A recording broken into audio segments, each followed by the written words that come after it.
From Sarasota Memorial and the Deb Kavanaugh Multimedia Studio, this is HealthCast, a healthy dose of information from experts you can trust. Hi, everybody. Welcome to HealthCast. I'm Allison Gottermeyer. Thank you so much for joining us today as we talk about diabetes prevention and management. Our guest today is Nurse Lynn Gordon, a certified diabetes care and education specialist at Sarasota Memorial. Lynn, thank you so much for being with us. Thanks for having me. So everyone's heard of diabetes, but I know there are a lot of misconceptions. So can you start with explaining what the diagnosis of diabetes actually means? So diabetes is a condition, a chronic condition, where your body is not metabolizing food properly. So when we eat food, it goes into our bloodstream and turns to sugar or glucose. And when this happens, our insulin, which is like a key, so to speak, the insulin key is supposed to put the food into the cells. And when you have diabetes, that's not working. So there's either not enough insulin or the insulin keys just don't work anymore. And therefore the sugar stays in your bloodstream. So with diabetes, we don't want the sugar in the bloodstream, and things can happen if we don't correct that. So can you explain the difference between type 1 and type 2 diabetes? Sure. So the main difference is the way they're caused. So type 1 is an autoimmune type of diabetes where the body attacks the islet cells in the pancreas and they don't make any more insulin. So they don't have those keys. In type 2, the keys just aren't functioning properly. And eventually they can make less and less insulin. Something else we often hear about is prediabetes. So what is that? So prediabetes is a state where your sugars are starting to go up, but you're not quite at the level of diabetes. But it's sort of a precursor and a warning sign, if you will.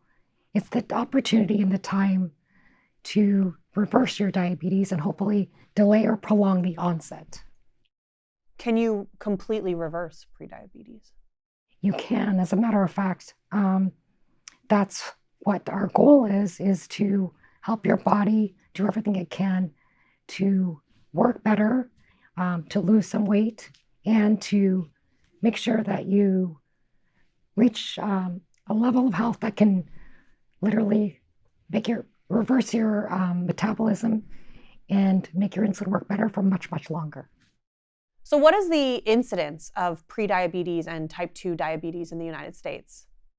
So currently in the United States, there are 37.3 million Americans diagnosed with diabetes. And pre-diabetes, it's 96 million Americans. That's 1 in 3 Americans have pre-diabetes. But 80% don't even know they have it. What are some of the risk factors for diabetes? So there are many risk factors. One of them being metabolic syndrome, which is huge in the United States. That's when someone has high blood pressure, high cholesterol, or middle abdominal weight gain. Some of the other risk factors are obviously being overweight or obese, poor sleep habits, sedentary lifestyle. It can be just a family history of diabetes, or it can be certain ethnicities like Hispanic, African American, or Pacific Islander and Asian. Sometimes it can even just be a high level of stress from other things going on, such as heart disease. What are some of the most common misconceptions you hear about type 2 diabetes? There's many of those also. Most people think that you have to be overweight or lazy, so to speak, or you're just eating too much sugar, and that is not how you get diabetes. It's the biggest one I hear is that diabetes is not a big deal and that you just don't eat any carbs. And of course, with diabetes, we do want you to eat a little bit of carb, protein, fat, and fiber, very nutritious, well-balanced meals. So that's the biggest thing. I think people think they're just supposed to cut out all their sugar and carb, and that's absolutely not accurate. So I also hear people say that, nothing's going to happen. It's not serious. I just take a pill. But again, there's a natural progression of diabetes where things change. So obviously education is really, really important, whether you have pre-diabetes or diabetes. And failing to treat diabetes properly or take it seriously can also result in other things happening to your body, other diagnoses, correct? Yeah, so diabetes affects every single cell in your body. So if you're not careful, again, and your sugars are not controlled, you'll have sugar in your bloodstream that can affect your eyes, kidneys, nerves. I mean, like I said, almost everything in your body. So we empower people and manage them so they know what to do to actually control their diabetes. What type of things can be modified to help prevent the onset of type 2 diabetes? Perhaps you're pre-diabetic or fear that you're on your way there. So there are a few things we can't change, like our age, our family history, but you can definitely change what you're doing as far as exercise, your weight. Those are the two main things we focus on in eating healthy. So those things can drastically reduce your risk of getting type 2 diabetes. In fact, some studies show 58% you can reduce your risk or the onset of type 2. If you're over 60, doing those two things can actually reduce your risk by 73%.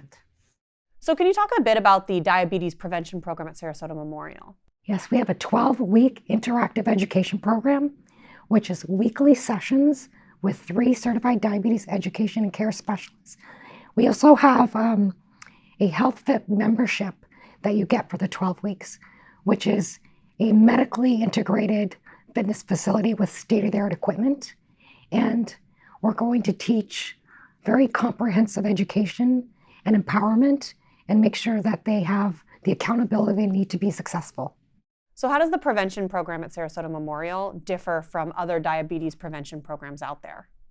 So our program is not run by a paraprofessional or a lifestyle coach per se.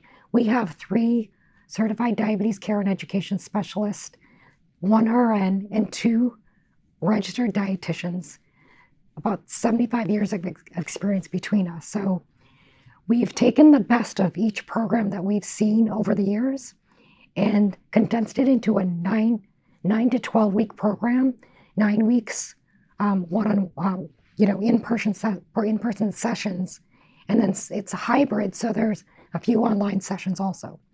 And in that 90-day period, we've been able to see the most success and the lowest dropout rate. Who's a good fit for the diabetes prevention program at Sarasota Memorial? So anyone that has pre-diabetes and they don't have a diagnosis of diabetes already, over 18, and if you have some of the risk factors, there is a risk factor test you can take, and you don't need a doctor's referral. It can be a self-referral. Why do you think this program is so successful? So this program has been proven successful, again, because we have tried different programs in the past.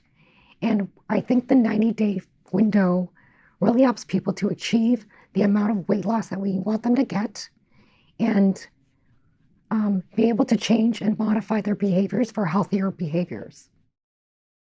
I know we can't get into specific patient stories, but what are the successes you've seen? So the main successes is delaying or absolutely preventing or reversing the incidence of diabetes. So what we want people to do is to take charge of their health. This is the time to do it. Once people have diabetes, they wish, that they had already done this before. What can participants expect if they complete the SMH diabetes prevention program? I think more than anything, they'll feel empowered. They'll know everything that's current and up to date as far as evidence-based knowledge to live a healthier, long and healthy lifestyle.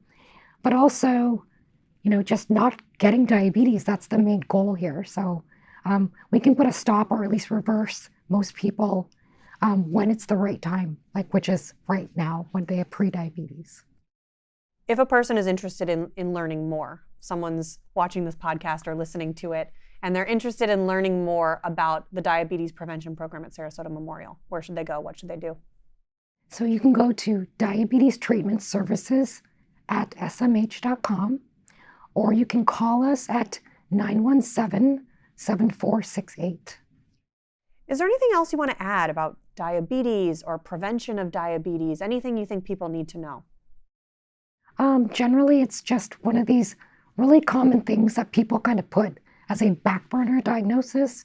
And I think it's something that we should really take more seriously.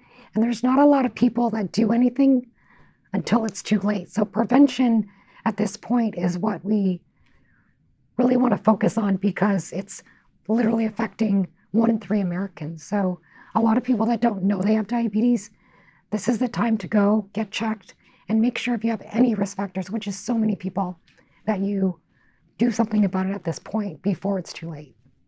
Lynn Gordon, thank you so much for answering all these questions and for being with us today. And as always, we encourage everyone in the community to visit smh.com to get the latest from Sarasota Memorial. Have a great day.